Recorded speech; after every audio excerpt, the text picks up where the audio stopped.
अल्हम्दुलिल्लाह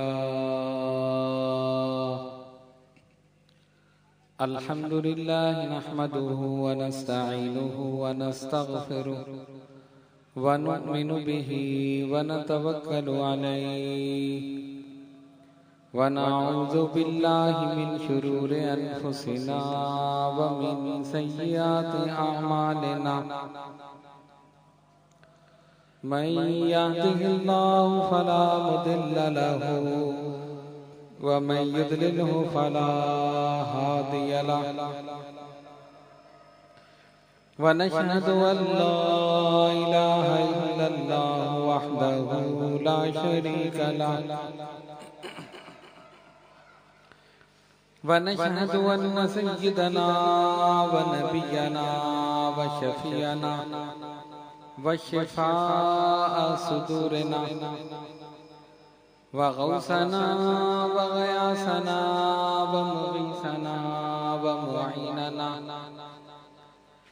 व कुतबना व फरीदना व निजामना व सिराजना व उलाना व अशरफना व नूरा ऐनिना मुहम्मदन अब्दुहु व रसूलुहु अम्मा बाद फ़अऊज़ु बिल्लाहि मिनश शैतानिर रजीम बिस्मिल्लाहिर रहमानिर रहीम हुवल्लज़ी अरसल रसूलहु बिल हुदा व दीनिल हक़ लियुज़हिरहु अलद्दीनि कुल्लिहि वलौ करिहल मुशरिकून। सदक़ल्लाहु मौलाना अज़ीम व बल्लगना रसूलुहुन नबियुल करीम व नहनु अला ज़ालिका लमिनश शाहिदीन व शाकिरीन वल्हम्दुलिल्लाहि रब्बिल आलमीन। बारगाह रिसालत में दुरूद पाक का नज़राना पेश कीजिए। अल्लाहुम्मा सल्लि अला सय्यिदिना व मौलाना मुहम्मद व अला आलि सय्यिदिना व मौलाना मुहम्मद व अस्हाबि सय्यिदिना व मौलाना मुहम्मद व बारिक व सल्लिम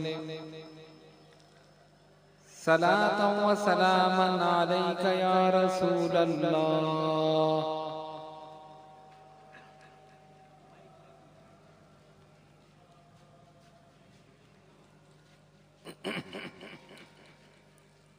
गुज़िश्ता कल आप हज़रात के सामने अक़ीदा तौहीद के मुताल्लिक़ बयान किया था और आज इंशाअल्लाह ताला अक़ीदा रिसालत के मुताल्लिक़ बयान करेंगे। वमा तौफ़ीक़ी इल्ला बिल्लाहिल अलिय्यिल अज़ीम।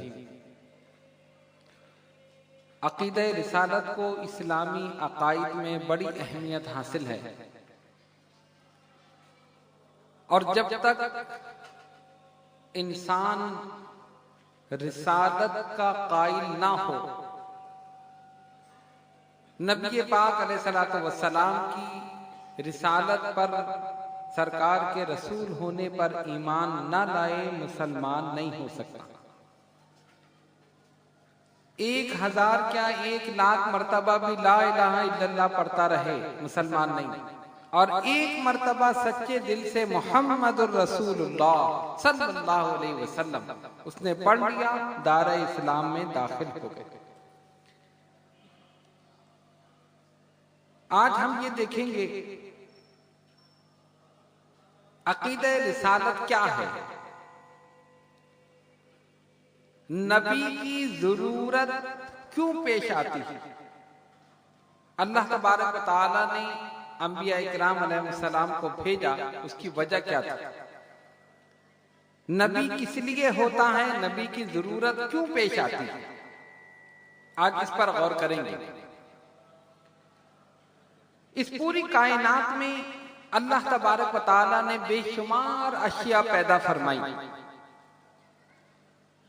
और उनको समझने के लिए, उनका इदराक करने के लिए हर इंसान को 5 हवास अता फरमाए, जिन्हें हवासे खमसा कहा जाता है।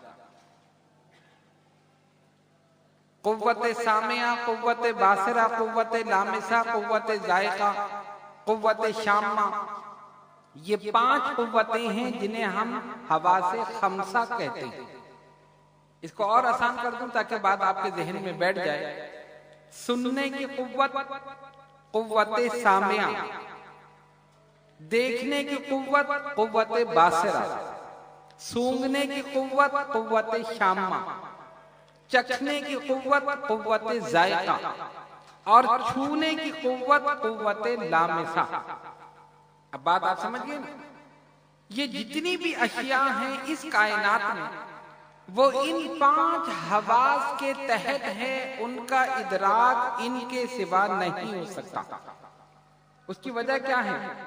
आप देखें कि इस पूरी दुनिया में कुछ चीजें ऐसी हैं कि देखकर जिनका इदराक होता है, जिनकी समझ हम हासिल करते हैं कि ये चीज है। कुछ चीजें ऐसी हैं कि सुनकर उसकी मौजूदगी का एहसास होता है, उसका इदराक होता है। जैसे आवाज, आवाज को देखा नहीं जा सकता, आवाज को सुना जा सकता। कुछ चीजें ऐसी हैं जिनका इदराक सूंघकर होता है, जैसे खुशबू या बदबू। उसको देखा नहीं जा सकता, उसको सुना नहीं जा सकता, उसको सूंघा जा सकता है। तो वो किससे? कुव्वत शामा से।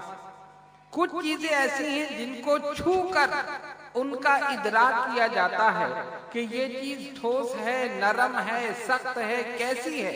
आप उसको छू लें, आपको उसका इल्म हो जाएगा। बात समझिए ना? कुछ चीजें ऐसी हैं कि जिसको चख कर उसका इल्म हासिल किया जा सकता है। मसलन जायका, एक खाना आपके सामने रखा है, आप देखकर बता सकते हैं कि ये मीठा है, खट्टा है, कड़वा है, कैसा? देखकर बता सकते हैं, या उसको छूकर बता सकते हैं, या उसको सूंघकर बता सकते हैं। जब तक चखेंगे नहीं पता नहीं चलेगा। मालूम ये हुआ कि खालिक़े कायनात ने ये 5 हवास जो हर इंसान को अता किए, देखने की कुव्वत, सुनने की कुव्वत, छूने की कुव्वत, सूंघने की कुव्वत, ये जितने भी 5 हवास हैं हर इंसान को अता की, इसलिए कि इस पूरी दुनिया में जितनी चीजें हैं उनका ताल्लुक इन 5 हवास से है। इन 5 हवास से है। जिसको सुना जाए, हमने कुव्वत सामिया से उसका इल्म हासिल कर लिया। जिसको सूंघा जाए, कुव्वत शामा से उसका इल्म हासिल कर लिया। जिसको देखा जाए, कुव्वत बासिरा से उसका इल्म हासिल कर लिया। जिसको छुआ जा सके, कुव्वत लामिसा से उसका इल्म हासिल कर लिया। जिसको चखा जा सके, कुव्वत जायका से उसका इल्म हासिल कर लिया। बात समझ गए ना? ये 5 हवास जो अल्लाह ताला ने हर इंसान को अता किए, ये अता करने का मकसद क्या था कि इस पूरी कायनात में जितनी अशिया हैं उनका इदराक, उनका इल्म इन्हीं 5 हवास से हासिल किया जा सकता है।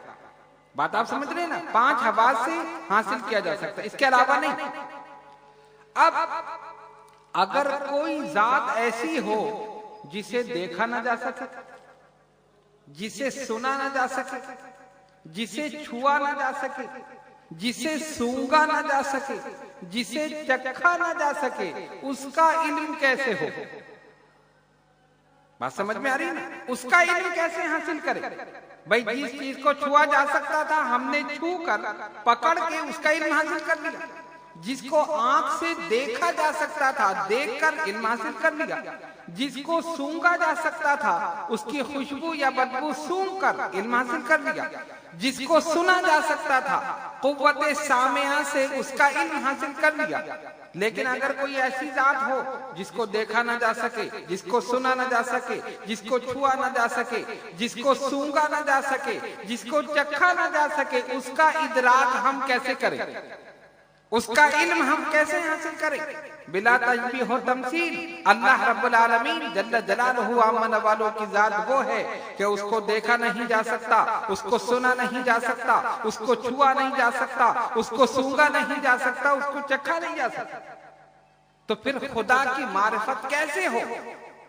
खुदा का इदराक, उसकी मौजूदगी का एहसास, इदराक कैसे हो, उसका इल्म कैसे हो, यही बताने के लिए नबी आता है। बात समझ गए? जिस जात को आप देख नहीं सकते, जिसको छू नहीं सकते, जिसकी आवाज सुन नहीं सकते, उसी को समझाने के लिए, उसी की मारिफत कराने के लिए नबी की जरूरत। नबी या रसूल के आने का मकसद समझ के, नबी जमीन पर खालिक कायनात का नाइब होता है। बड़ा जरूरी था कि बंदों और खुदा के दरमियान एक जात हो, इसलिए कि बंदे जमीन पर हैं और खुदा आसमान पर। वैसे तो खैर हर जगह है, लेकिन आसमान पर। अब ये हम जमीन पर, वो आसमान पर, बल्कि उससे भी अलग ऊपर। उसको छू नहीं सकते, देख नहीं सकते, सूंघ नहीं सकते, सुन नहीं सकते, कैसे उसका इदराक करें, कैसे उसका इल्म हासिल करें। बड़ा जरूरी था कि बंदों और खुदा के दरमियान एक जात हो, और वो ऐसी जात हो, उसका ताल्लुक खुदा से भी हो, उसका ताल्लुक बंदों से भी। एक ताल्लुक खुदा से हो और दूसरा ताल्लुक बंदों से हो। एक ताल्लुक मखलूक से हो, दूसरा ताल्लुक खालिक से हो। उसका काम ये हो, खालिक के पैगामात मखलूक तक पहुंचाए, मखलूक की गुजारिशात खालिक तक पहुंचाए। बात समझ गए ना? इसीलिए नबी की जरूरत थी। नबी की जरूरत इसीलिए थी, पता चला नबी खुदा की मारिफत कराने के लिए आता है, नबी खुदा की पहचान कराने के लिए आता है, नबी खुदा की जात को पहचानवाने के लिए आता है, और नबी बंदों को खुदा से मिलाने के लिए आता है।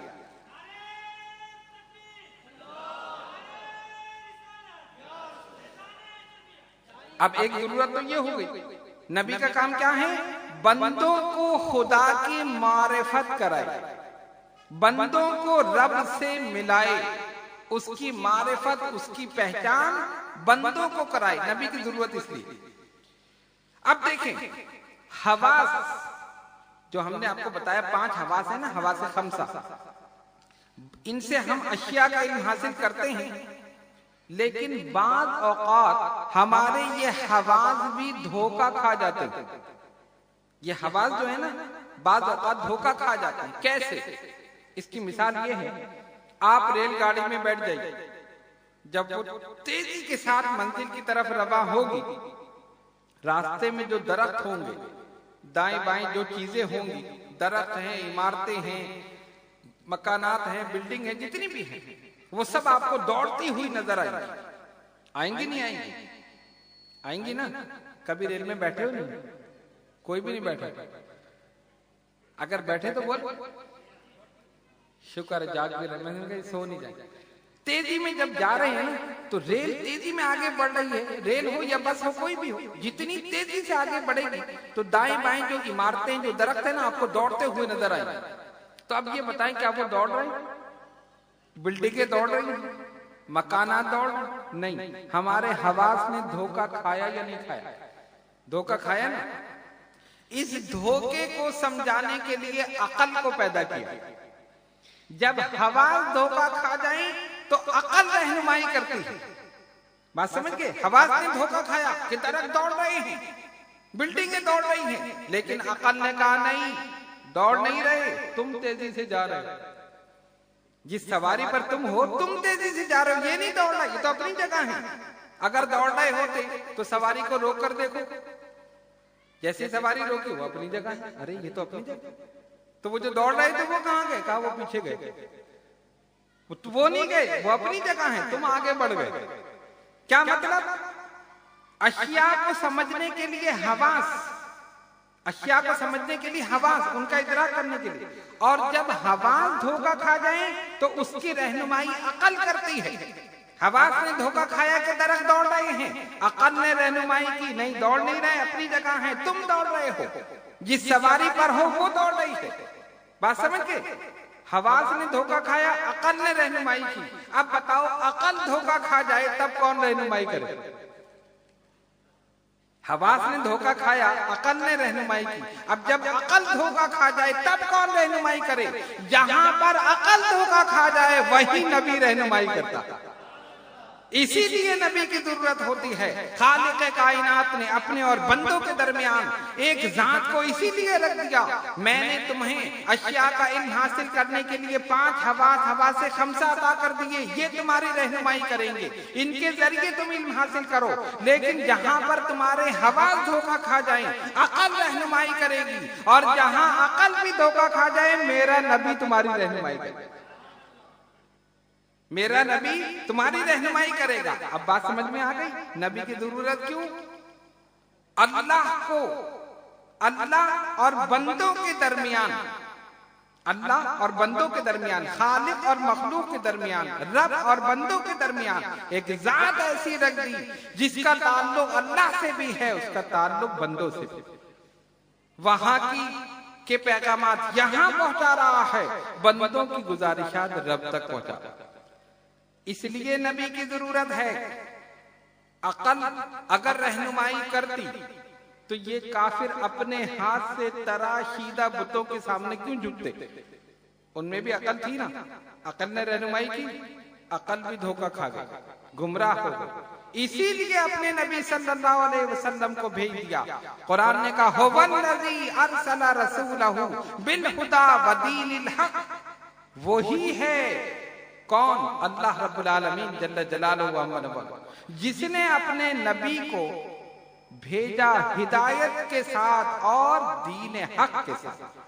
किस लिए? लियुज़हिरहु अला दीन कुल्लिही, तमाम दीनों पर गालिब कर दे, इस दीन को तमाम दीनों पर गालिब कर दे।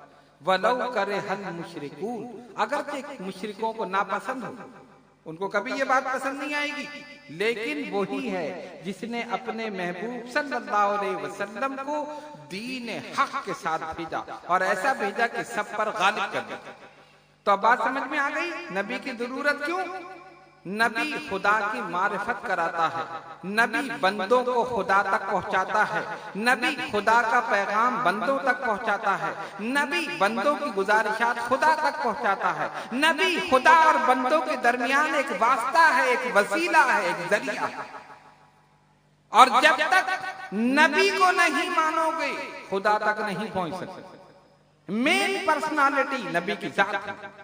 इसीलिए ला इलाहा इल्लल्लाह 1000 मर्तबा कह दो, मुसलमान नहीं हो सकते। एक मर्तबा कहा मुहम्मदुर रसूलुल्लाह सल्लल्लाहु अलैहि वसल्लम, दारा इस्लाम में दाखिल है। पता ये चला कि नबी को मानना जरूरी है या नहीं? वरना खुदा को तो सभी मानते हैं, काफिर भी मानते हैं, यहूदी भी मानते हैं, ईसाई भी मानते हैं, हिंदू भी मानते हैं, बुद्धिस्ट भी मानते हैं। जितने भी रिलीजियस मौजूद हैं, जितने भी रिलीजन मौजूद हैं, जितने रिलीजन मौजूद हैं, सब मानते हैं। लेकिन कोई बुद्ध की शक्ल में, कोई चांद सूरज की शक्ल में, किसी ने चांद सूरज को देखा ये खुदा है, किसी ने हवा को कह दिया खुदा है, किसी ने आग को कह दिया खुदा है। ये आग परस्त जो है, ये आग को खुदा मानते हैं, सब खुदा को मान रहे हैं। इस्लाम ने सबसे बेहतरीन तसव्वुर दे दिया और कहा खुदा को मानो और रसूल को मानो सल्लल्लाहु अलैहि वसल्लम। और जब तक रसूल को नहीं मानोगे, मुसलमान नहीं। जब तक अकीदा रिसालत नहीं, मुसलमान नहीं। ला इलाहा इल्लल्लाह पढ़ते रहो, मुसलमान नहीं। और सच्चे दिल से जब मुहम्मदुर रसूलुल्लाह सल्लल्लाहु अलैहि वसल्लम कहा, मुसलमान हो।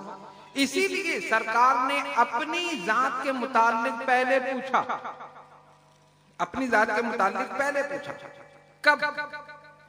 अल्लाह तबारक व तआला ने तबलीग इस्लाम का हुक्म दिया, सरकार ने तबलीग शुरू कर दी, लेकिन एलानिया नहीं, खामोशी से। जैसे जैसे हुक्म मिल रहा है, नबी पाक अलैहिस्सलातु वस्सलाम वैसे ही तबलीग कर। लोग मुसलमान हो रहे हैं, छुप कर नमाजें पढ़ रहे हैं, इबादत कर रहे हैं। एक वक्त था, गुजर गया। फिर हुक्म हुआ, ए महबूब सल्लल्लाहु अलैहि वसल्लम, अब एलानिया तबलीग शुरू कर दी। अलल ऐलान, हमारी तौहीद और अपनी रिसालत का डंका बजाइए। जैसे ही हुक्म रब्बी हुआ, अल्लाह के हबीब अलैहिस्सलातु वस्सलाम तैयार हो गए। कोहे सफा पर सरकार खड़े हुए, रौनक अफरोज हुए, और वहां खड़े होकर हुजूर ने सबको पुकारा। शायर लिखता है, नबी पाक अलैहिस्सलातु वस्सलाम ने पुकारा और फरमाया, चढ़ा कोहे सफा पर एक दिन इस्लाम का हादी, नजर के सामने थी पस्त इंसानों की आबादी, निदा दी ऐ कुरैशी और तुम मर्दों इधर आओ, तुम अपने काम धंधे आज तय कर दो, इधर आओ।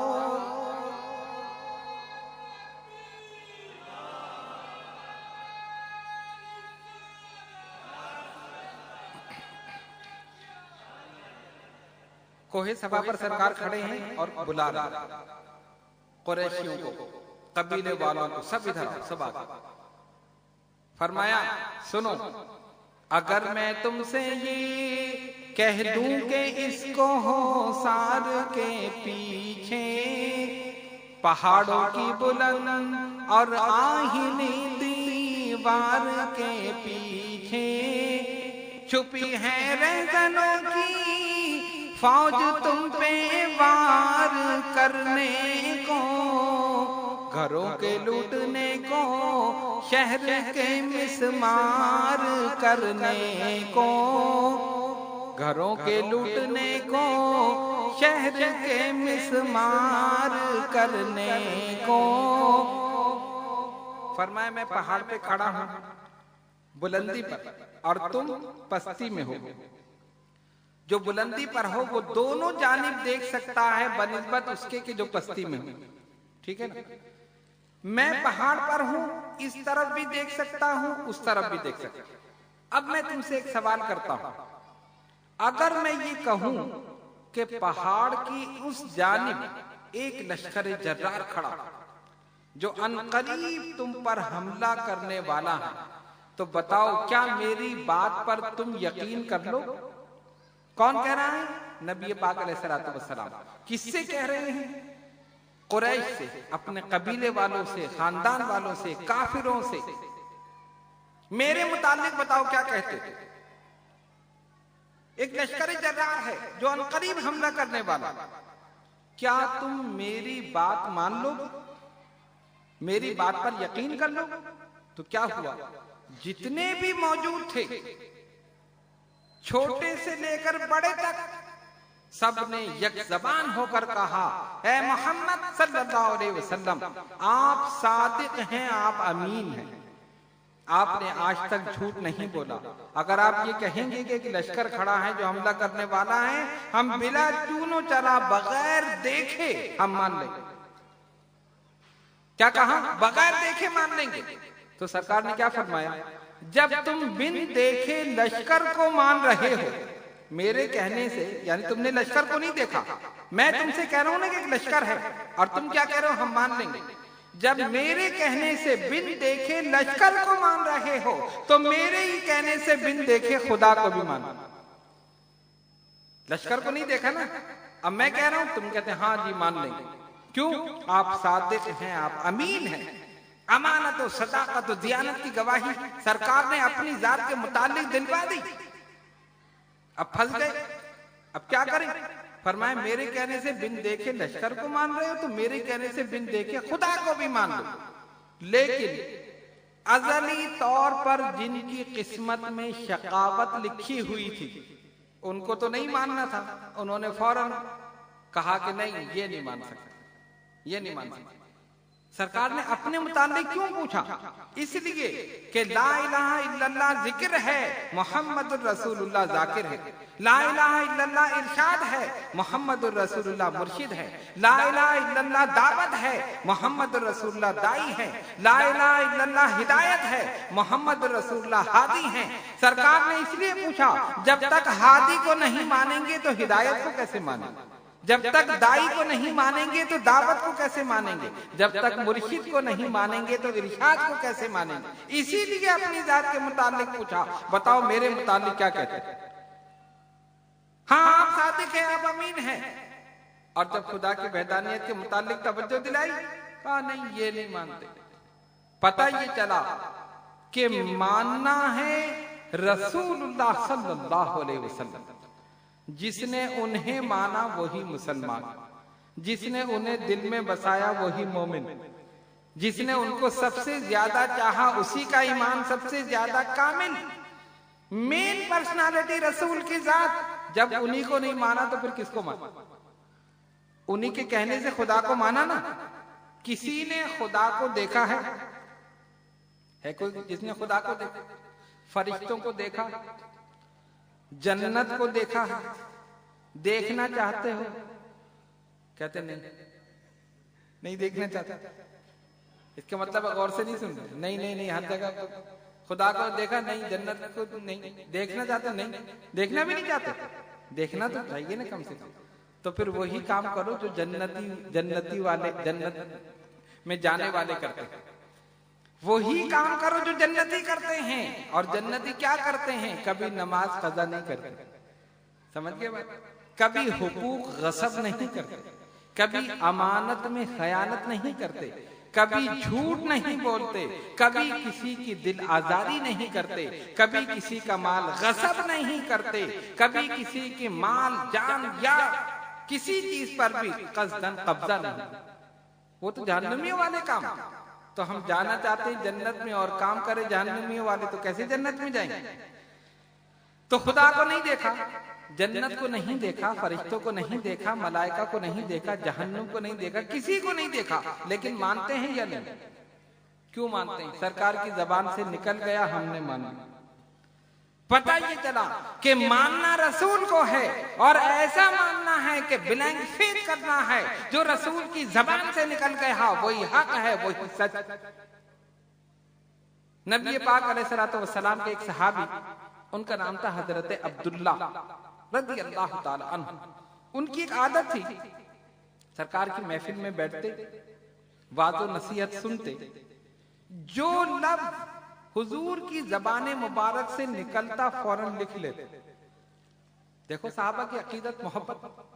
आका की जबान से जो लफ्ज भी निकला फौरन लिख लेते। ऐसे नहीं कि वाज़ो नसीहत लिख रहे हैं या हुजूर ने कोई हिदायत अता फरमाई, किसी चीज की तलकीन फरमाई, किसी चीज का हुक्म दिया, ऐसा नहीं। जो भी लफ्ज निकला फौरन लिख लेते। कुछ लोगों ने इतराज किया, उन्होंने कहा अब्दुल्ला ऐसा ना करो। क्यों?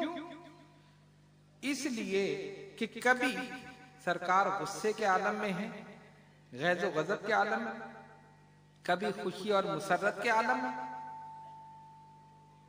हो सकता है कि गुस्से में कोई बात ज़बान मुबारक से ऐसी निकल जाए जो ना लिखी जाए, मतलब जिसका लिखना मुनासिब ना हो। तुम हर बात लिख रहे हो, जो लफ्ज निकलता है फौरन लिख लेते। का फिर मैं क्या करूं? तुम ऐसा करो, जब आक़ा दो जहां सल्लल्लाहु अलैहि वसल्लम वाज़ो नसीहत फरमाएं, तकरीर फरमाएं, तबलीग फरमाएं, वाज फरमाएं, उस वक्त जो ज़बान मुबारक से निकले वो लिखो, हर बात ना लिखो। इन्होंने कहा ठीक। इन्होंने लिखना मौकूफ कर दिया, छोड़ दो। ये बात हुजूर अलैहिस्सलातु वस्सलाम तक पहुंची। सरकार ने फरमाया अब्दुल्ला को बुलाओ।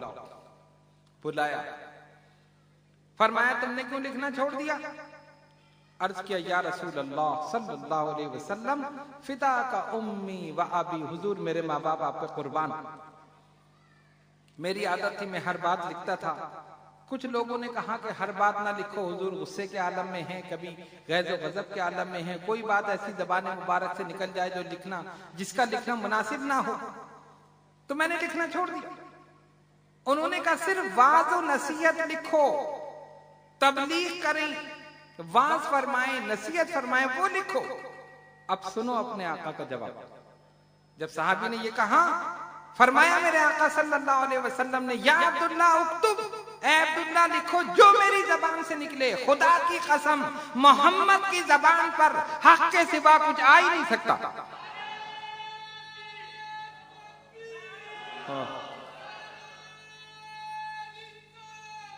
या रसूल,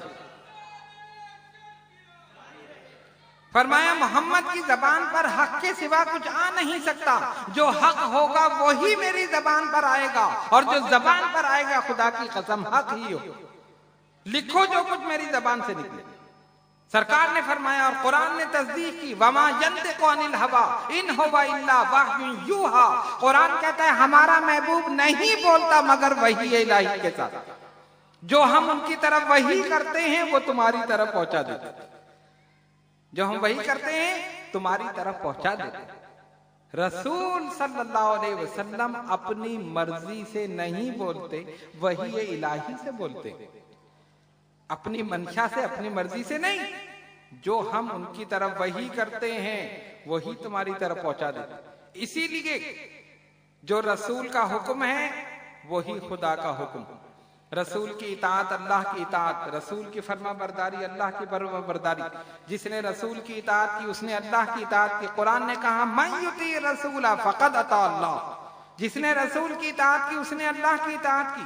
जिसने रसूल से मोहब्बत की उसने अल्लाह से मोहब्बत की। जिसने रसूल से अदावत की उसने अल्लाह से अदावत की। जिसने रसूल के हुक्म को ठुकरा दिया उसने अल्लाह के हुक्म को ठुकरा दिया। हुक्म रसूल और हुक्म खुदा अलग नहीं है, एक ही है। जो रसूल का हुक्म है वही खुदा का हुक्म। वो बदबख्त है जो ये कहते हैं कि हुक्म खुदा अलग है, हुक्म रसूल अलग है। अलग है, एक जो रसूल का हुक्म वही अल्लाह का। रसूल की मोहब्बत अल्लाह की मोहब्बत। अल्लाह चाहता है मेरे रसूल से मोहब्बत करो। और अल्लाह की शान देखो, कोई अपना महबूब किसी को नहीं देता, अपना महबूब कोई किसी को नहीं देता।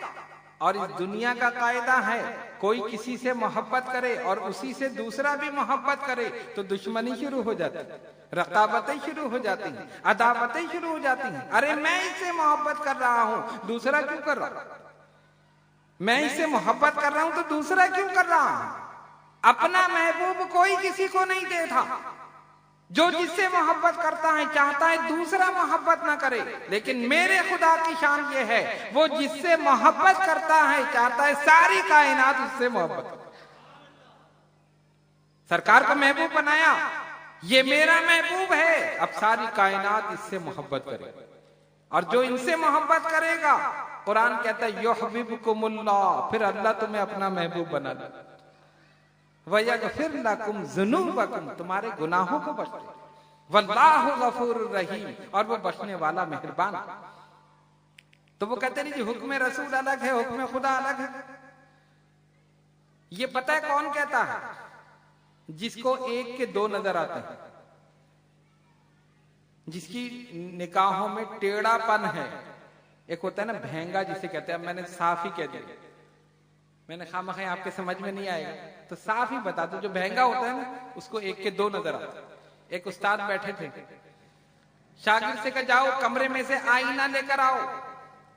वो गया, आया उस्ताद, वहां तो दो आईने हैं, कौन सा लाओ? अरे दो हैं भाई, एक ही है मेरी मेज पे रखा है, उठा लाओ।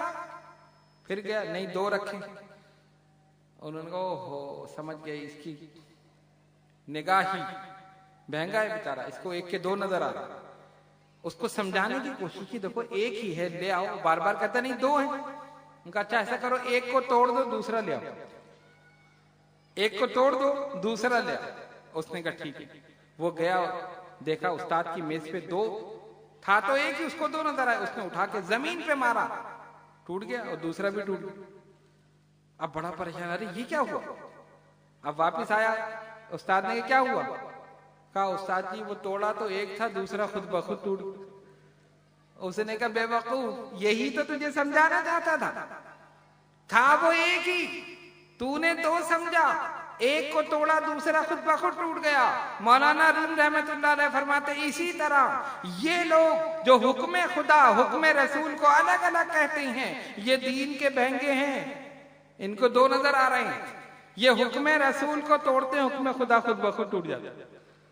हुक्म रसूल को तोड़ोगे, इताअत रसूल नहीं करोगे तो इताअत खुदा कैसे होगी? खुद ब खुद हुक्म खुदा टूट जाएगा अगर हुक्म रसूल को तोड़ोगे। एक ही है। इसी को एक शायर ने बड़े प्यारे अंदाज में लिखा। वो लिखते हैं कौले हक कुरान है, कौले पैगंबर है हदीस,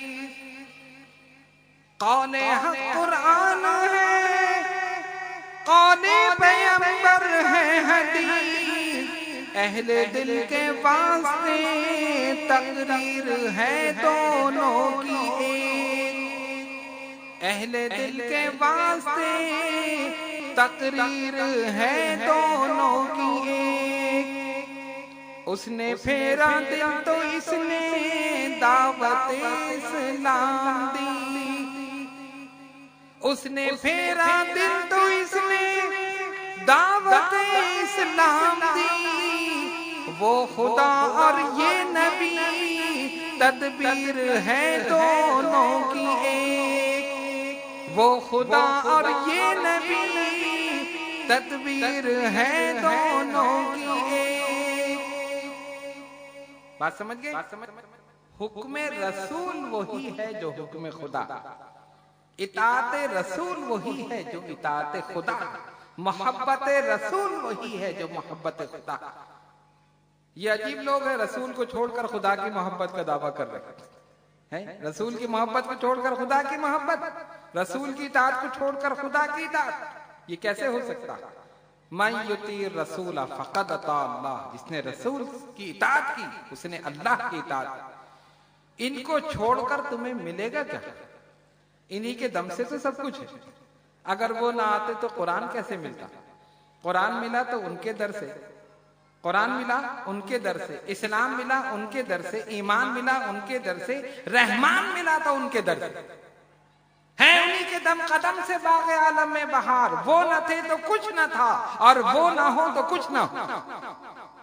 ये पूरी कायनात मौजूद है, इस बात की दलील है जिसकी वजह से ये कायनात है वो भी मौजूद। अगर वो ना हो तो कुछ ना हो। तो पता चला कि अकीदा रिसालत की अहमियत है। रसूल को मानो, और कैसा मानो? कुरान ने कहा आमिनू कमा आमनन नास, ऐसे ईमान लाओ जैसे लोग ईमान लाए। आमिनू कमा आमनन नास, और लोगों से मुराद कौन है? सहाबा इकराम रिज़वानुल्लाह ताला अलैहिम अजमाइन। कुरान उनकी मिसाल दे रहा है, मेरे रसूल को मानो तो ऐसे मानो जैसे इन्होंने माना, ऐसे ईमान लाओ जैसे ये ईमान लाए। अब मिसाल तो दे दी, ईमान कैसे लाए, रसूल सल्लल्लाहु अलैहि वसल्लम को कैसे माना। हमें ये कहा जा रहा है ना, ऐसे मानो जैसे लोगों ने माना, ऐसे ईमान लाओ जैसे लोग लाए। अब आओ जरा साहबा का ईमान देखो, उन्होंने कैसे माना, किस तरह वो हुजूर की जात पर ईमान यकीन कामिल रखते थे। हजरत खुजैमा रदियल्लाहु ताला अन्हु, बड़ा अजीम वाकया है और आप सुनेंगे तो आपका ईमान ताजा हो जाएगा। नबी पाक अलैहिस्सलातु वस्सलाम एक जगह से गुजर रहे, मुस्लिम शरीफ की हदीस है, मुस्लिम शरीफ में वाकया मौजूद। सरकार तशरीफ ले जा रहे, एक आराबी वहां पर आया, उसके पास एक घोड़ा था। सरकार ने पूछा इसकी कीमत क्या है? उसने कीमत बताई। आपने फरमाया ठीक है, कीमत तय हो गई, इस कीमत पर ये घोड़ा हम तुमसे लेंगे। सौदा तय हो गया ना। सरकार ने फरमाया मैं अभी अपने घर जाकर काशाने नबूवत पैसे लाकर मैं तुम्हें दूंगा। उसने कहा ठीक है। उसके बाद जब वो थोड़ा सा आगे बढ़ा तो और लोग भी आ गए, उसके खरीदार पूछने लगे क्या कीमत है, किस तरह बेचोगे, कितनी कीमत तुमने रखी है। अब उसने दिल में सोचा होगा कि अब तो मेरे पास घाट ज्यादा आ गई, हो सकता है ज्यादा कीमत मिल जाए। उसने वहीं से पुकारा, ए मोहम्मद सल्लल्लाहु अलैहि वसल्लम, आप ये घोड़ा ले रहे हैं या नहीं, या मैं किसी और को बेच दूं? आपने फरमाया ना लेने की क्या वजह है, अभी तो हमने सौदा तय किया है, अभी कीमत तय हुई है, हमारी तुमसे बात हुई है, सौदा हुआ है। और आप जानते हैं कि जब खरीदार कोई चीज खरीदता है तो कुछ बहस मुबाहिसा होता है, कीमत कुछ ऊपर नीचे होती, कुछ वो कम करता है, कुछ ये कम करता है, इस तरह करके फिर सौदा तय हो जाए। और जब सौदा तय हो जाए तो फिर वो चीज दूसरे को नहीं बेची जाती, क्या कितने पैसे ज्यादा मिल जाए, क्योंकि तय हो चुका। तो नबी पाक अलैहिस्सलाम ने यही फरमाया कि हमसे तो तुमने तय कर लिया। उसने कहा नहीं, कोई तय नहीं किया, मुकर गया, कोई बात नहीं हुई। सरकार ने फरमाया अभी बात हुई है, इतने पैसे हम तुम्हें देंगे और तुम ये घोड़ा हमें दे दोगे। उसने कहा नहीं जी, कोई बात नहीं हुई, और अगर हुई है तो कोई गवाह लाइए, कोई गवाह आकर गवाही दे दे कि हाँ इस कीमत पर ये सौदा तय हुआ है तो मैं मान लूंगा। और ये बात उसने क्यों कही कि तीसरा कोई गवाही नहीं थी, तीसरा आदमी नहीं था, हुजूर पुन्नूर अलैहिस्सलाम थे और वो आराबी थे, इसीलिए उसने कह दिया कि अगर ये बात है तो आप गवाह लाइए। सरकार खामोश। अब आप देखिए, अगर नबी पाक अलैहिस्सलाम चाहते किसी सहाबी की तरफ हल्का सा इशारा कर देते, खुदा की कसम वो बढ़कर गवाही दे देते। गवाही देता या नहीं देता? लेकिन आका ने ऐसा नहीं किया। आपने सिर्फ ये कहा कि देखो मैं तुमसे कह रहा हूं इस कीमत पर हमारा तुमसे सौदा हुआ है और हमने तुमसे कहा कि अभी हम घर जाके पैसे लेकर आते तुम्हें देते हैं। उसने मुकर किया, इनकार कर दिया, नहीं कोई सौदा नहीं हुआ, कोई बात नहीं हुई। और अगर आप कहते हैं हुई है तो गवाह लाइए। हुजूर अलैहिस्सलाम ने खामोशी इख्तियार की, कोई जवाब नहीं दिया। लेकिन एक आशिक रसूल बोल उठा। इश्क़ रसूल से सरशार इंसान चुप ना रह सका, बोल उठा। कौन? हजरत खुज़ैमा रज़ी अल्लाह ताला अन्हु। या रसूल अल्लाह सल्लल्लाहु अलैहि वसल्लम, मैं गवाही देता हूं कि आपने इससे इस कीमत पर इस घोड़े का सौदा किया है, मैं गवाही दे रहा हूं। सरकार ने पलटकर देखा, तुम तो मौजूद नहीं थे, तुम कैसे गवाही दे रहे? जो मौजूद है वही गवाही दे सकते हैं ना, और जो मौजूद नहीं वो कैसे गवाही दे? एक आदमी है ही नहीं तो वो कहते कि नहीं ये चीज हुई। फरमाया क्या तुमने देखा है? क्या तुमने देखा? कहा देखा नहीं है, आपकी जबान से सुनकर गवाही दे रहा। सहाबी का ईमान देखो, कितना पुख्ता ईमान था अपने नबी सल्लल्लाहु अलैहि वसल्लम पर। गोया वो सहाबी ये कहना चाहते थे, या रसूलुल्लाह क्या हमने खुदा को देखा है? क्या हमने जन्नत को देखा है? क्या हमने जहन्नम को देखा है? क्या हमने फरिश्तों को देखा है? क्या हमने मलाइका को देखा है? क्या हमने हुराने बहिश्ती को देखा है? हमने खुदा को नहीं देखा मगर मान रहे हैं, जन्नत को नहीं देखा मगर मान रहे हैं, जहन्नम को नहीं देखा मगर मान रहे हैं, फरिश्तों को नहीं देखा मगर मान रहे हैं। आपने कह दिया खुदा है, हमने मान लिया है। आपने कहा जन्नत है, हमने मान लिया है। आपने फरमाया जहन्नम है, हमने मान लिया है। आपके कहने से खुदा को मान रहे हैं, तो ये नहीं मान सकते कि आपने सौदा तय किया।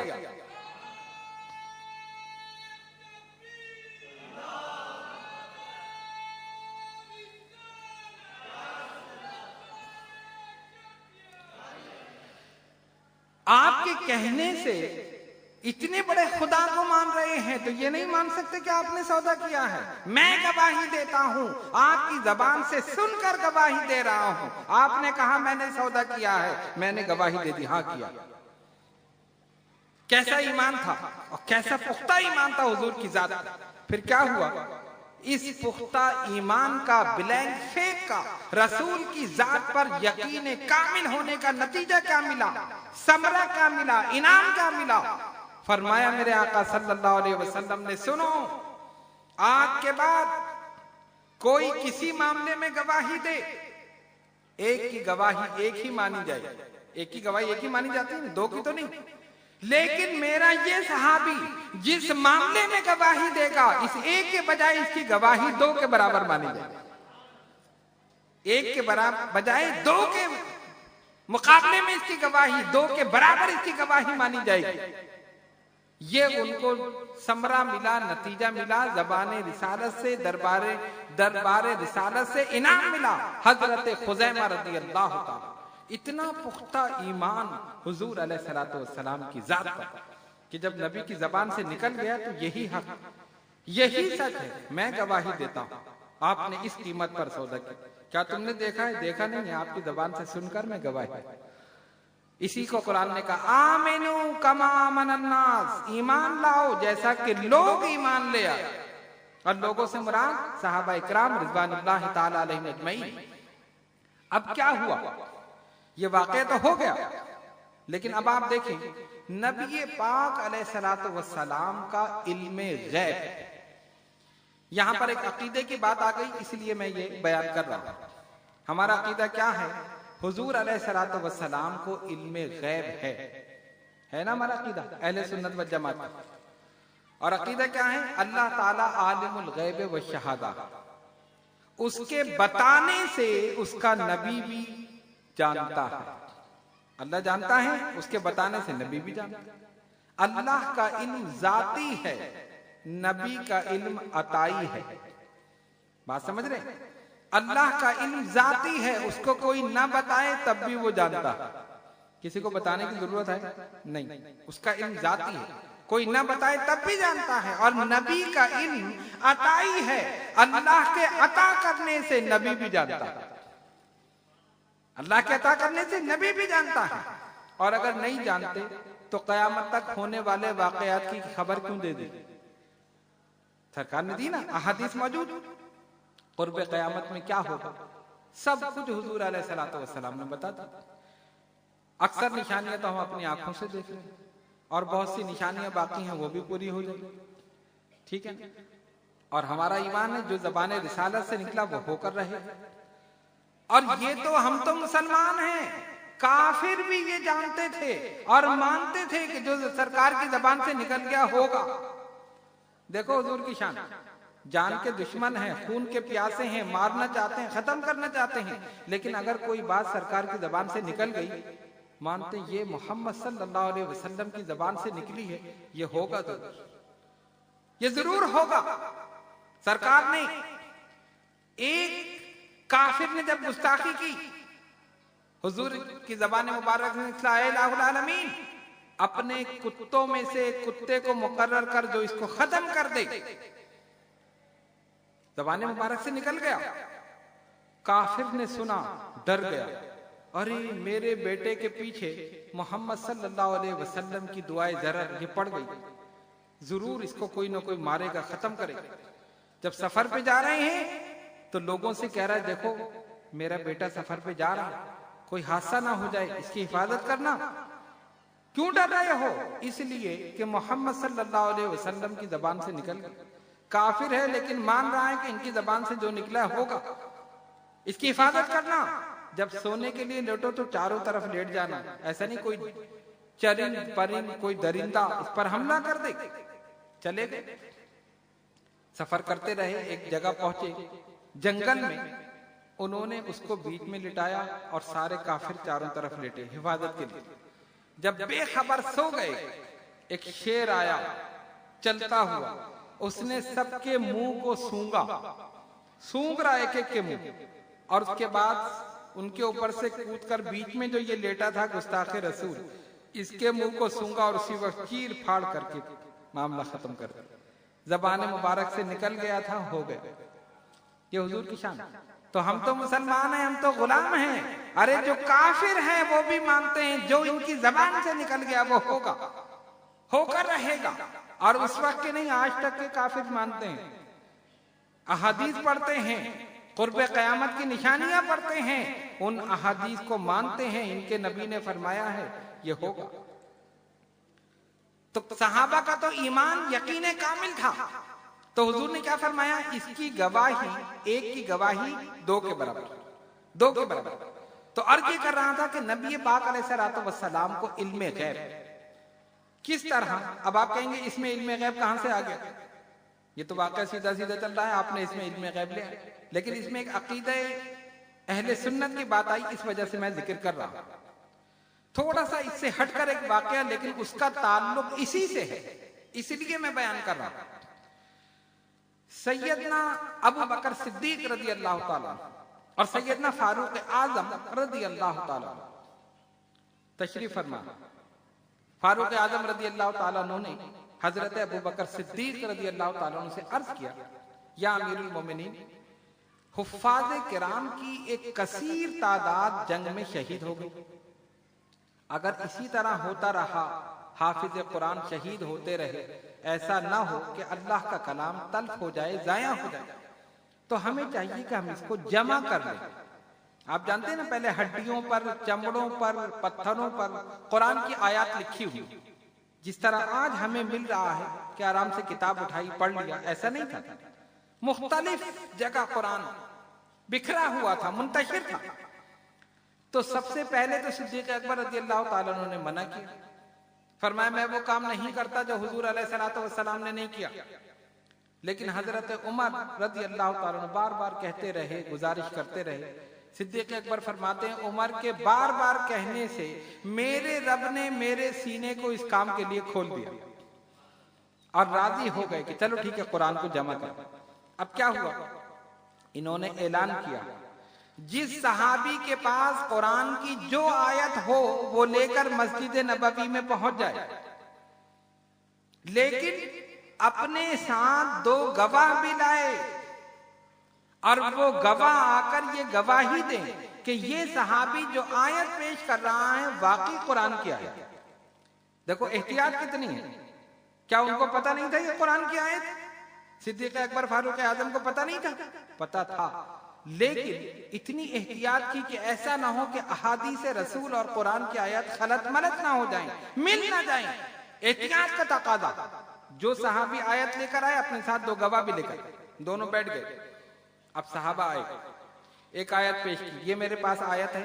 उन्होंने कहा लाओ गवाह, उनका ये 2 गवाह है। उन्होंने गवाही दी, हाँ इन साहब ने जो आयत पेश की है हम गवाही देते हैं, बाकी कुरान की आयत। उनका चलो ठीक है, शामिल कर दो। एक सहाबी आए, दूसरे आए, तीसरे, आते रहे, आयतें लाते रहे और ये दोनों सहाबा सिद्दीक व फारूक उसमें शामिल करते रहे। सूरह तौबा की आखिरी आयत हजरत खुजैमा रज़ी अल्लाह ताला अन्हु के पास, और किसी के पास। कौन से सहाबी? जिनकी गवाही को 2 के बराबर करार दिया, सिर्फ उन्हीं के पास। और उनके पास कोई गवाह भी नहीं। गौर करो, कोई गवाह नहीं जो आकर गवाही दे कि हाँ वाकई ये कुरान की आयत है। जब वो आयत लेकर आए, ये मेरे पास आयत है, इन्होंने देखा, अब गवाह तो था नहीं। अगर गवाह नहीं होता तो आयत कुरान में शामिल नहीं होती, और कुरान में शामिल नहीं होती तो कुरान नामुकम्मल रह जाता, और ये हो नहीं सकता कि अल्लाह का कलाम नामुकम्मल रह जाए। मेरे आका सल्लल्लाहु अलैहि वसल्लम अपनी निगाहे नबुव्वत और रिसालत से अपने बात के हालात को देख रहे थे।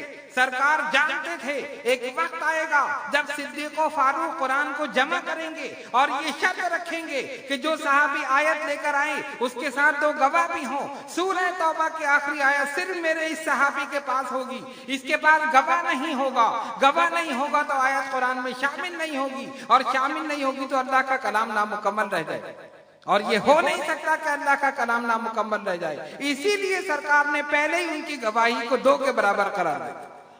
और हुआ क्या, जब हजरत खुजैमा रज़ी अल्लाह ताला अन्हु पहुंचे, फारूक आजम मौजूद हैं, सिद्दीक अकबर मौजूद हैं। इन्होंने कहा यह कुरान की आयत है, मेरे पास कोई गवाह नहीं। फारूक आजम ने फरमाया, खुजैमा तुझे गवाह की जरूरत ही नहीं है, मेरे आका ने पहले ही तेरी गवाही को 2 के बराबर करार दिया।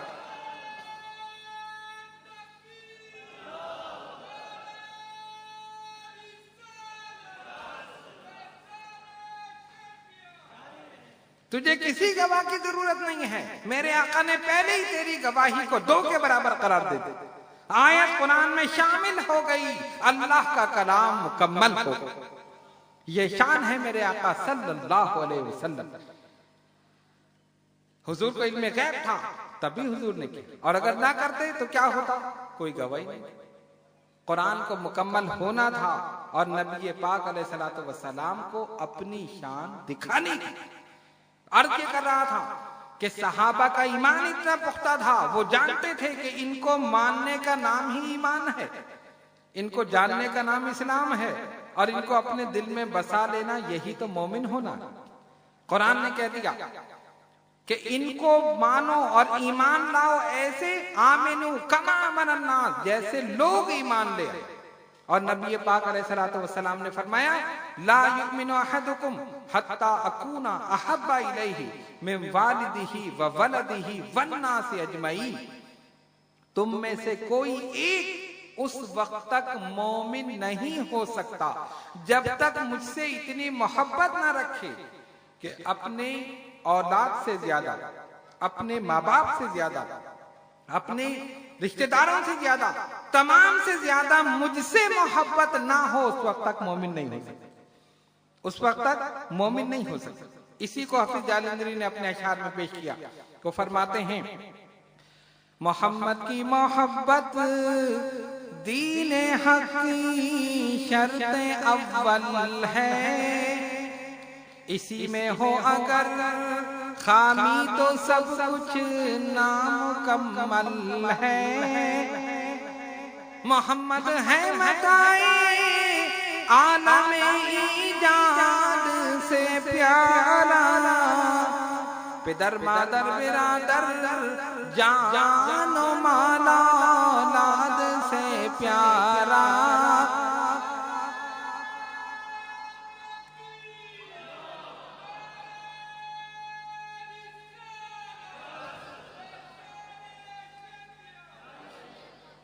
पिदर मादर बिरादर जानो माला औलाद से प्यारा।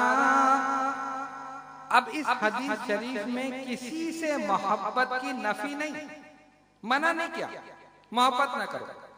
अपनी बीवी से भी मोहब्बत करो, अपने बच्चों से भी मोहब्बत करो, अपने वालिदैन से भी मोहब्बत करो, अजीजों रिश्तेदारों से भी मोहब्बत करो, दोस्त अहबाब से भी मोहब्बत करो, लेकिन मोहब्बत रसूल सारी मोहब्बतों पर गालिब हो जाए, सारी मोहब्बतों पर गालिब हो जाए। एक सहाबिया, एक औरत सहाबिया, उनको इत्तला मिली कि जंग में उनके अजीज और रिश्तेदार शहीद हो गए। वो मैदान जंग की तरफ दौड़ी, थोड़ी सी आगे बढ़ी, किसी ने कहा सुनो तुम्हारा शौहर शहीद हो गया। उन्होंने कहा ये बताओ मेरे आका सल्लल्लाहु अलैहि वसल्लम का हाल क्या, सरकार खैरियत से हैं? फिर आगे बढ़ी, किसी ने कहा सुनो तुम्हारा बेटा शहीद हो गया। कहा ठीक है बताओ मेरे आका का हाल क्या। और आगे बढ़ी, कहा तुम्हारा भाई शहीद हो गया। फिर आगे कहा तुम्हारा बाप शहीद हो गया। अजीजों रिश्तेदारों की शहादत की खबरें मिल रही हैं, लेकिन उस आशिका पर, सरकार की गुलाम जो औरत थी, सहाबिया थी, उस पर कोई गम नहीं है। जबान पर सिर्फ यही है कि मेरे आका सल्लल्लाहु अलैहि वसल्लम का हाल क्या। दौड़ी हुई जा रही, और जब मैदान जंग में पहुंची, हुजूर के पुरनूर चेहरे की तरफ देखा, उसका दिल ठंडा हुआ। कहा आका बाप खत्म हो जाए, बेटा खत्म हो जाए, शौहर खत्म हो जाए, सब शहीद हो जाए, सबको आप पर कुर्बान कर दूंगी, जब आप सलामत हैं तो मुझे कोई गम नहीं।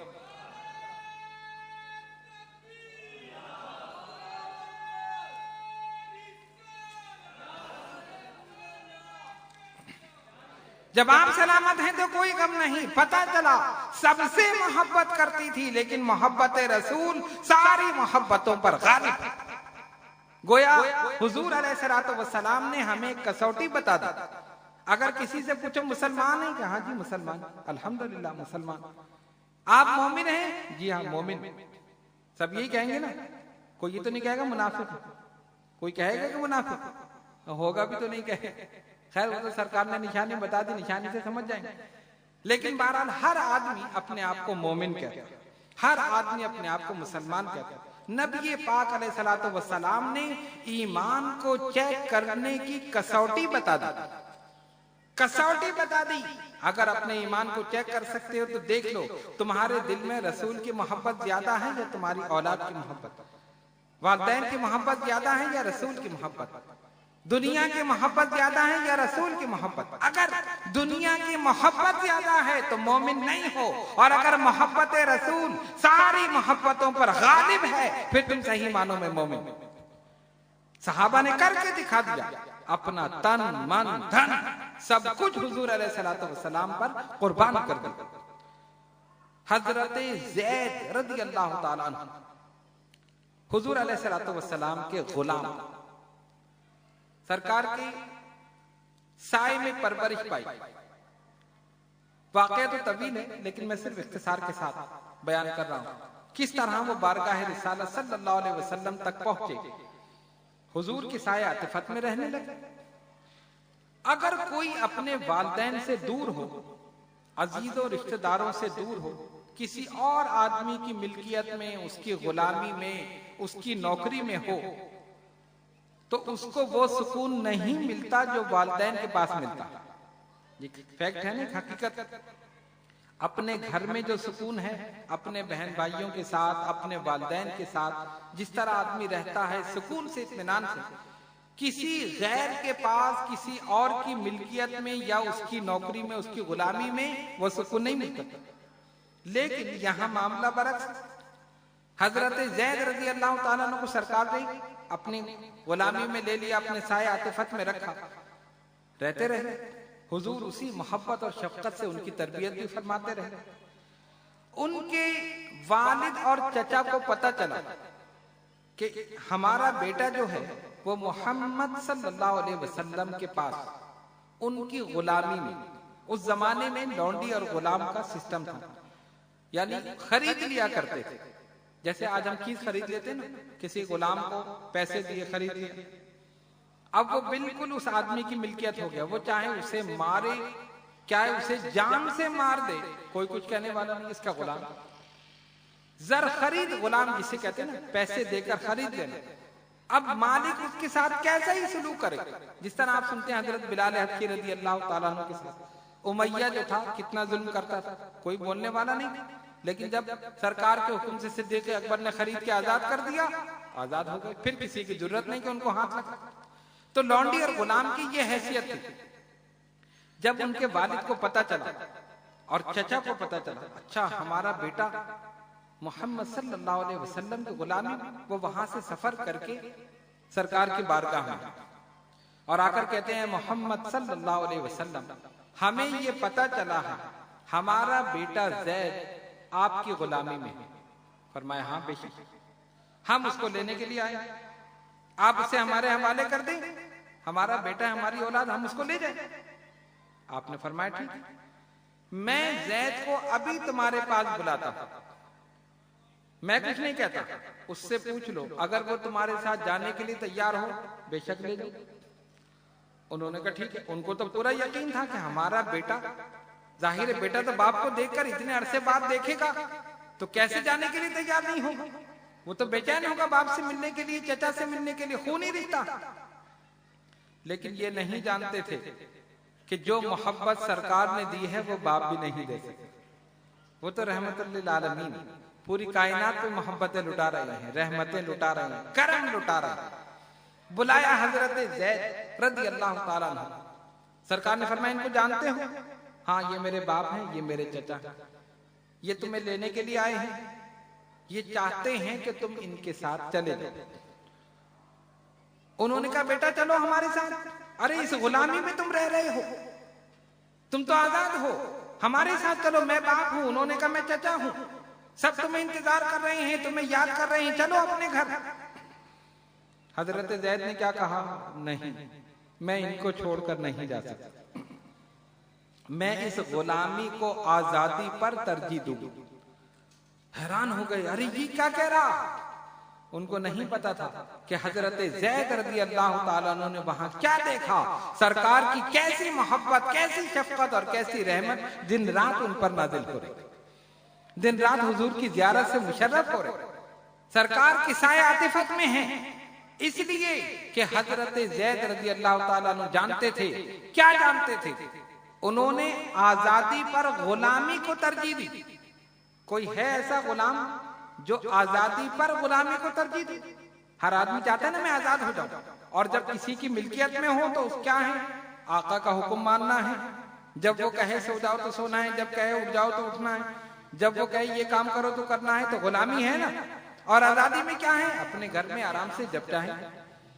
लेकिन आजादी पर गुलामी को तरजीह दी, क्यों?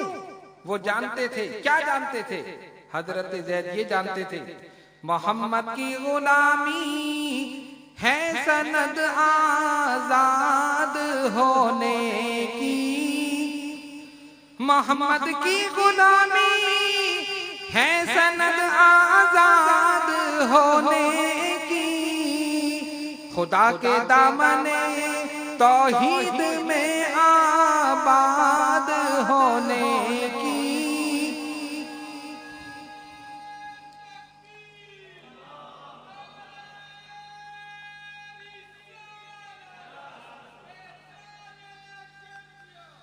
खुदा के दामने तौहीद में आबाद होने की ऐसा सलूक किया, ऐसी रहमत और शफकत फरमाई कि आजादी पर गुलामी को तरजीह दी, बाप को छोड़ दिया लेकिन अल्लाह के हबीब को नहीं छोड़ा। ये है मोहब्बत, ये है हुक्म रसूल सल्लल्लाहु अलैहि वसल्लम पर अपना सब कुछ कुर्बान कर देना। ये है मोहब्बत रसूल और यही असल में मोमिन होना। बाप से ज्यादा, माँ से ज्यादा, औलाद से ज्यादा, जान और माल से ज्यादा हुजूर अलैहिस्सलातु वस्सलाम से मोहब्बत, यही ईमान का हिस्सा है। अगर ये ना हो तो समझो ईमान कामिल नहीं। अगर किसी के दिल में मोहब्बत रसूल सल्लल्लाहु अलैहि वसल्लम कामिल ना हो, सारी मोहब्बतों पर सरकार की मोहब्बत गालिब ना हो, तो समझ लो मोमिन नहीं हो सकता। सरकार ने फरमा दिया, ला युमिनु अहादुकुम, तुम में से कोई एक मोमिन नहीं हो सकता। तो सहाबा की शान क्या थी कि उन्होंने अपना सब कुछ हुजूर अलैहिस्सलातु वस्सलाम पर कुर्बान कर दिया। वो जानते थे कि जब तक हमारी मोहब्बत इतनी कामिल नहीं होगी, उस वक्त तक हम सही मानों में मोमिन क्या मुसलमान नहीं हैं। तो अगर हमें अपने ईमानों को चेक करना है तो हुजूर अलैहिस्सलातु वस्सलाम की मोहब्बत अपने दिल में इस दर्जे रखनी है कि सारी मोहब्बतें एक तरफ हो और मोहब्बत रसूल सल्लल्लाहु अलैहि वसल्लम एक तरफ। कुरान ने कहा, आमिनु कमा आमनन नास, ऐसे मानो जैसे लोग मान गए, ऐसे ईमान लाओ जैसे लोग ईमान ले आए। और लोगों से मुराद सहाबा इकराम रिज़वानुल्लाहि ताला अलैहिम अजमईन, उनकी जात हमारे तरफ। जंगे बदर में सहाबा ने जब तलवार उठाई तो उनके मुकाबिल कौन था? बाप के मुकाबिल बेटा था, मामू के मुकाबिल भांजा था, चचा के मुकाबिल भतीजा था, भाई के मुकाबिल भाई था। लेकिन जब तलवार उठाई तो ये नहीं सोचा कि मेरे सामने आने वाला मेरा बाप है या मेरे सामने आने वाला मेरा मामू है या चचा है, कोई रिश्ता नहीं देखा। सिर्फ ये देखा कि सामने आने वाला दुश्मन रसूल है और इसको मारने में इताअत रसूल है। सैयदना अबू बकर सिद्दीक रज़ी अल्लाह ताला अन्हु, उनके साहबजादे ने उनसे कहा अब्बाजान, एक जंग में आप मेरी तलवार की जद में थे। तलवार की जद में यानी मैंने तलवार उठाई और आप बेखबर थे। अगर मैं चला देता आपका खात्मा होता, सर तन से जुदा हो। लेकिन मैंने बाप होने की वजह से छोड़ दिया। वो काफिरों की तरफ से और सिद्दीक अकबर मुसलमानों की तरफ से मैंने छोड़ दिया। अब सुनो आशिक रसूल का जवाब। सिद्दीक अकबर रज़ी अल्लाह ताला ने क्या फरमाया? बेटा तो ये कहता है ना कि आप मेरी तलवार की जद में थे, मैंने बाप होने की वजह से छोड़ दिया। आशिक रसूल ने जवाब दिया, बेटा तूने तो बाप होने की वजह से मुझे छोड़ दिया, अगर मेरी तलवार की जद में तू होता मैं कभी ना छोड़ता। मेरे सिर्फ पेश नजर ये होता कि सामने आने वाला बेटा है, बाप है, कोई भी है, दुश्मन रसूल है, इसको मारने में इताअत रसूल। तूने तो छोड़ दिया, मैं कभी नहीं छोड़ता। ये है साहबा का ईमान। अपने रिश्तेदारों को नहीं देखा, अजीजों को नहीं देखा, अपने अकरबा को नहीं देखा, किसी चीज को नहीं देखा। अगर देखा मोहब्बत रसूल को देखा, सरकार की मोहब्बत। और जब हिजरत की तो सारी चीजें छोड़ दी, वालिदैन को छोड़ दिया, औलाद को छोड़ दिया, घर बार को छोड़ दिया, दौलत को छोड़ दिया, ईमान की दौलत अपने सीने में लेकर हिजरत की और मदीने तैयबा पहुंचे। वो जानते थे ये दौलत फिर मिल सकती है, लेकिन ईमान की दौलत अगर छिन जाए तो फिर नहीं मिल सकती, फिर मुश्किल हो जाए। पता ये चला कि अकीदा रिसालत इस्लामी अकाइद में बड़ी अहमियत का हामिल। बात आपने समझ ली। नबी क्यों आता है? नबी बंदों को खुदा से मिलाने के लिए आता है। नबी की जात रब और बंदों के दरमियान एक जरिया है, एक राब्ता है, एक वसीला है। इसीलिए खुदा ने नबी की जात को अपने और बंदों के दरमियान रखा। हमारे पैगामात बंदों तक पहुंचाओ, इनकी गुजारिशात हम तक पहुंचाओ। और अगर जो दरमियान में है उसी को नहीं माना तो ऊपर कैसे जाओ? ऊपर कैसे जाओ? भाई आप किसी बिल्डिंग पे चढ़ेंगे तो चढ़ने के लिए क्या है? जीना, जीना है। दूसरी चीज लिफ्ट। आप कहेंगे नहीं मैं जीने से नहीं चढ़ना चाहता, अच्छा लिफ्ट ले लो। कह रहे हैं लिफ्ट से भी नहीं चढ़ना चाहता, फिर कैसे चढ़ो? कोई ना कोई तो जरिया होगा। ये तो नहीं कि रस्सी बांध के लटका दी ऊपर खींच लिया, तो जरिया चाहिए। और एक और बात याद रखो, नीचे से ऊपर जाने के लिए तो जरिया जरूरी है, वसीला जरूरी है, लेकिन ऊपर से नीचे आने के लिए जरूरी नहीं। आप ऊपर से नीचे आए, मैं लिफ्ट इस्तेमाल नहीं करूंगा, अच्छा तो फिर आप जीने से उतर जाए, नहीं मैं ये भी नहीं करूंगा, अच्छा ठीक है, पीछे से धक्का दिया गए सीधे, कोई चीज इस्तेमाल नहीं करोगे, पहुंच जाओ, खुद ही पहुंच जाओ। तो वसीला नीचे से ऊपर जाने के लिए जरूरी, ऊपर से नीचे आने के लिए जरूरी नहीं। अल्हम्दुलिल्लाह हम अहले सुन्नत व जमात वसीले को मानते हैं। नबी का वसीला हो, साहबा का वसीला हो, अहले बैत का वसीला हो, औलिया का वसीला हो, सारे वसीले को मानते हैं, इसलिए कि हमें ऊपर जाना है, हमें ऊपर जाना है। और जो कहते हैं वसीला नहीं चाहिए, समझ लो इसको ऊपर नहीं जाना, नीचे जाना। ये ऊपर से नीचे की तरफ आ रहा है, जो नीचे की तरफ आ रहा है उसको जरूरत नहीं है, जो ऊपर जा रहा है उसे जरूरत है। तो जाने के लिए जरूरी है ना, बिल्डिंग पे चढ़ने के लिए जीने का वसीला या लिफ्ट का वसीला, ठीक है। तो खुदा तक पहुंचने के लिए नबी का वसीला, और जब नबी को नहीं मानोगे तो पहुंचोगे कैसे? नबी को नहीं मानोगे तो कैसे पहुंचोगे? ला इलाहा इल्लल्लाह मुहम्मदुर रसूलुल्लाह सल्लल्लाहु अलैहि वसल्लम। जब तक सरकार को नहीं मानोगे ईमान की दौलत नहीं मिलेगी, ईमान की दौलत नहीं मिलेगी तो जन्नत नहीं मिलेगी, ईमान की दौलत नहीं मिलेगी तो जन्नत नहीं मिलेगी। तो मानना जरूरी है, पहचानना जरूरी है, अहकामात पर अमल करना जरूरी है। तो हमें चाहिए कि इसी अकीदे पर कायम दायम रहें। अल्लाह तबारक व तआला हम सबको इसी अकीदे पर कायम दायम रखे, नबी पाक अलैहिस्सलातु वस्सलाम की सच्ची मोहब्बत में जिंदा रहें और सरकार की सच्ची मोहब्बत में हमें मौत आए। कल इंशाअल्लाह हम खलीफा अव्वल सैयदना अबू बकर सिद्दीक रज़ियल्लाहु ताला अन्हु के हालात, वाक़यात, कारनामे, आपके फज़ाइल और मनाक़िब बयान करेंगे। आप हज़रात इसी ज़ौक़ और शौक़ के साथ तशरीफ़ लाइए। व आख़िर दावाना अनिल हम्दुलिल्लाहि रब्बिल आलमीन।